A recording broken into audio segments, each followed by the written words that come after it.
السلام عليكم ورحمة الله وبركاته. بسم الله والحمد لله والصلاة والسلام على حبيبنا وأسوتنا وقدوتنا وشفاعنا رسول الله صلى الله عليه وآله وسلم. دعاء نبوي فريد يحميكم من مكائد وإيذاء الأعداء. تعالوا نعرف بعد ما نصلى على حبيبنا صلى الله عليه وآله وسلم. أكيد يا حبايبي أي إنسان في الدنيا له أعداء يكيدون له المكائد ويدبرون له المؤامرات، ولا حول ولا قوة إلا بالله. والمصيبة الأكبر لو كان ناجحا، هتلاقي الأعداء كل يوم بيزدادوا، وكلما ازداد نجاحا كلما ازدادوا له عداء عياذا بالله. لكن المؤمن بقى بيرفع شعار دائما هو قول الله عز وجل فسيكفيكهم الله، ويرفع شعار حسبنا الله ونعم الوكيل. في الحديث الذي رواه البخاري عن ابن عباس رضي الله عنهما أنه قال حسبنا الله ونعم الوكيل، قالها إبراهيم خليل الرحمن حين ألقي في النار، وقالها محمد صلى الله عليه وسلم وأصحابه حينما قال لهم الناس إن الناس قد جمعوا لكم فاخشوهم فزادهم إيمانا وقالوا حسبنا الله ونعم الوكيل، فانقلبوا بنعمة من الله وفضل لم يمسسهم سوء واتبعوا رضوان الله. الله أكبر، ما شاء الله. وفي الحديث الذي رواه أحمد بسند صحيح، وفي هذا الحديث يعلمنا النبي صلى الله عليه وسلم دعاء إذا كنا نخاف من إيذاء أي إنسان أو من تربص الأعداء بنا. والنبي لم يدع خيرا إلا ودلنا عليه، ولم يدع شرا إلا وحذرنا منه، فهو كما وصفه الله عز وجل بالمؤمنين رؤوف رحيم صلى الله عليه وسلم. ففي الحديث الذي رواه أحمد بسند صحيح أن النبي صلى الله عليه وسلم كان إذا خاف قوما قال اللهم إنا نجعلك في نحورهم ونعوذ بك من شرورهم. اكتبوا هذا الدعاء، اللهم إنا نجعلك في نحورهم ونعوذ بك من شرورهم. بل وفي الحديث أيضا الذي رواه أحمد بسند صحيح وأصله في الصحيحين إن النبي صلى الله عليه وسلم لما كان مهاجرا من مكة إلى المدينة وكان معه أبو بكر الصديق، في الوقت دوت كانت قريش قد رصدت في اللحظة ديت 100 ناقة لمن يأتيهم برسول الله صلى الله عليه وآله وسلم. المهم لحقهم سراقة ابن مالك. سراقة وصل إلى مرحلة أنه كان بينه وبين النبي صلى الله عليه وسلم وأبي بكر رضي الله عنه وأرضاه كان بينه وبينهما أمتار معدودة، فإذا بأبي بكر يلمح سراقة فيبكي، فقال له صلى الله عليه وسلم لما تبكي يا أبا بكر؟ قال أما والله ما على نفسي أبكي ولكني أبكي عليك، يعني أنا مش خايف على نفسي، أنا خايف عليك أنت يا رسول الله صلى الله عليه وسلم. فإذا بالنبي صلى الله عليه وسلم يدعو ويقول اللهم اكفناه بما شئت، يعني اكفنا شره، يعني اكفيني أنا وأبو بكر شر هذا الرجل الذي أدركنا. فساقت قوائم فرس سراقة في الرمل، يعني رجليه الأربعة أو قوائمه الأربعة غرست في الرمل والفرس مش قادر يقوم. فإذا بسراقة ينادي على يعني يضرب بالأزلام الأول كده عشان يشوف إذا كان يدرك النبي عليه السلام ولا لأ. فالمهم منها الفرس قام، واخد بال حضرتك. المهم فجه بعد كده الفرس برضو دعا النبي صلى الله عليه وسلم اللهم اكفناه بما شئت. تكرر هذا الأمر وفي كل مرة تسيخ قوائم الفرس في الرمل. فعلم سراقة أن النبي صلى الله عليه وسلم محفوظ ومحمي من ربه سبحانه وتعالى، فنادى عليه وقال له ادعوا لي أن ينجيني الله ولك علي ألا أتعرض لك، بل أعمي خلفك حتى لا يدركك أحد، يعني أخلي حتى الناس اللي بيطردوك أقول لهم ده راح الناحية دي أو الناحية دي وابعدهم عنك تماما. فتبسم النبي صلى الله عليه وسلم وقال كيف بك يا سراقة إذا لبست سواري كسرى؟ ما شاء الله.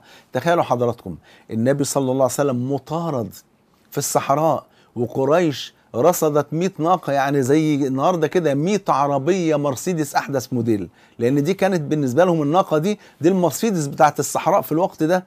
سبحانك يا ربي، والكل يطمح في هذه المكافأة والنبي صلى الله عليه وسلم محفوظ من ربه جل وعلا. فبيقول لسراقة: كيف بك يا سراقة إذا لبست سواري كسرى؟ كان في الوقت ده أكبر قوتين في العالم الفرس والروم، والفرس يحكمها كسرى والروم يحكمها قيصر. فبيقول له: كيف بك إذا لبست سواري كسرى؟ يعني النبي عليه السلام جاءه الوحي ويخبره إن المسلمين هيفتتحوا بلاد فارس ويحصلوا على كنوز كسرى، وإن في الوقت ده سيدنا عمر بن الخطاب اللي هيكون خليفة المسلمين أو أمير المؤمنين في ذلك الوقت هو بنفسه اللي هيجيب سواري كسرى ويأخذهم من الغنائم ويلبسهم لسراقة، يعني تأكيدا أو مصداقا لقول النبي صلى الله عليه وسلم. وبالفعل ده حصل في عهد سيدنا عمر بن الخطاب. آخر حاجة أحكيها كما في الحديث الذي رواه مسلم في قصة أصحاب الأخدود. هذا الغلام اللي الملك لما لقى أنه هو عنده ذكاء غير عادي حب يستعمله كساحر، ولكن الغلام لم يستمر معه ولقي الراهب، وكان كل الرهبان في هذا الوقت مثلثة وكانوا مشركين إلا هذا الراهب كان موحدا. فالمهم تعلم الغلام على يد ذلك الراهب وأصبح عنده عقيدة صحيحة سليمة في ذلك الوقت، والكلام ده كان قبل عهد النبي صلى الله عليه وآله وسلم. فالمهم فالملك حاول يستخدمه كساحر فرفض. في النهاية لما يأس منه قال: خلاص يبقى طالما هو رافض يشتغل معايا أتخلص منه. فأمر مجموعة من الشرطة فأخذوه وقال: اصعدوا به إلى قمة الجبل وعرضوا عليه أن يستمر في السحر، فإن أبى فألقوه من على قمة الجبل. فلما صعدوا على قمة الجبل مجموعة من رجال الشرطة الأقوياء، وده غلام صغير لا يتعدى 9 سنوات، فقالوا له: أترجع إلى السحر؟ قال: لا. فأرادوا أن يلقوه فقال: اللهم اكفنيهم بما شئت. هو نفس الدعاء يعني اللي النبي دعاه وهو في رحلة الهجرة من مكة إلى المدينة، فقال: اللهم اكفنيهم بما شئت. فارتجف الجبل، الجبل اتهز. الطبيعي إيه؟ الطفل يقع والرجال الأقوياء يمسكوا في الجبل وما يقعوش، لا ده كل الشرطة وقعت من فوق الجبل وبقي الغلام. فعاد إلى الملك. طب إيه اللي رجعه للملك؟ ما هو الملك هيقتله، تمام؟ هو مش فارق معاه إنه يتقتل، المهم أن تؤمن الأمة كلها لأنهم كلهم كانوا على الشرك في ذلك الوقت. فعاد إلى الملك قال له الملك: أين أصحابك؟ يعني فين رجالة الشرطة الأقوياء اللي كانوا معاك؟ قال: كفانيهم الله عز وجل بما شاء. فأمر فرقة أخرى، الملك راح مطلع فرقة تانية من الشرطة وقال: اذهبوا به في قرقور. قرقور يعني مركب صغير، وتوسطوا به في البحر، فاعرضوا عليه أن يستمر معنا في السحر، فإن أبى فألقوه في البحر. فلما وصلوا إلى منتصف البحر عرضوا على الغلام أن يستمر في السحر فأبى الغلام، فأرادوا أن يلقوه فقال الغلام: اللهم اكفنيهم بما شئت. فارتجف المركب فسقط الرجال وبقي الغلام. ثم عاد إلى الملك مرة ثالثة وقال له: أيها الملك. هنا تحول الطفل من مأمور إلى آمر. قال: أيها الملك، إنك لن تستطيع قتلي حتى تفعل ما آمرك به، أنا اللي هأمرك. قال: ما هو؟ خلاص الملك يئس منه. قال: أن تجمع الشعب كله، الناس كلها في صعيد واحد في مكان واحد، وتأخذ سهما من كنانتي وتقول بأعلى صوتك: بسم الله رب الغلام، فإن فعلت ذلك فإنك قاتلي. كان الملك في منتهى الغباء، لأنه لو ترك الغلام يدعو إلى الله كان لن يؤمن معه إلا القليل، لكن لما عمل العملة دي آمن الشعب كله بفضل الله سبحانه وتعالى. فالملك أمر وجمع كل الناس في صعيد واحد، وقدام الناس كلها أخرج سهما من كنانة الغلام ووضعه في السهم وقال: بسم الله رب الغلام. طبعا الشعب كله عارف ان الملك اللي هم كانوا بيعتبروه إله من دون الله وبيعبدوه عارفين ان الملك ما قدرش يتخلص من الغلام الصغير.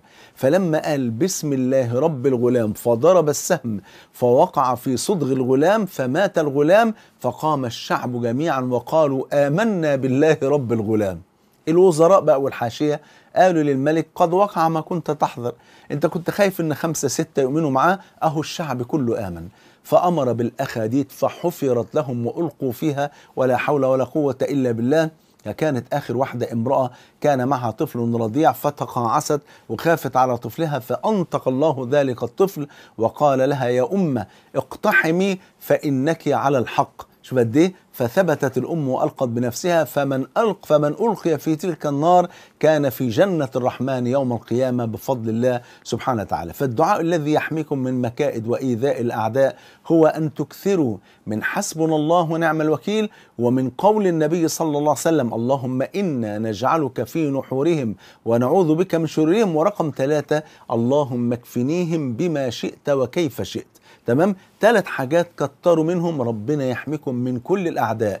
حسبنا الله ونعم الوكيل، اللهم إنا نجعلك في نحورهم ونعوذ بك من شرورهم، رقم 3 اللهم اكفنيهم بما شئت.